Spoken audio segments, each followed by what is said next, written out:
I don't believe in being, just being defeatist about issues. I'll wait for them to remove me. And if they do, well and good. In fact, actually, if they remove me, they will be the losers, not me. Because I have always been a committed member of the committee. My committee has been known as the best performing committee in Parliament. My committee has never had a situation where we voted on a decision. It has always been by consensus, which tells you it's a very united committee. Tunaona watu wengine tungetaka kusema wanapigia wajumbe wetu simu huko kwa kando kando.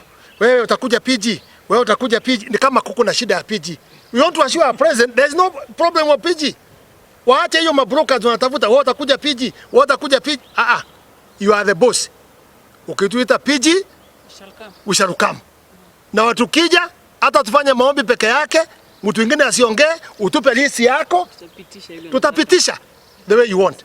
We have never failed to support any of his bills, any of his policies or any of his missions in the parliament. But if he feels that by having a different team, he will be able to deliver more for our people, that is what we are saying we fully support. Sisi tutaweza kusaidia serikali. Mswada yote italetwa bungeni. As long as ni ya kusaidia mwananchi ambaye inatoka kwa rais pamoja na naibu wake, sisi tutaweza kusukuma mjadala ule mbele na kuweza kuachieve matokeo ile rais anataka kuachieve. Kila mtu akuje na kuna haja ya kutoa wengine ama wengine waende nje ndio wengine wakuje. Hiyo sio kuunganisha. Kuunganisha ni sisi tumekaa hapa viongozi na tunataka wengine tunawalete, kikundi inakuwa kubwa.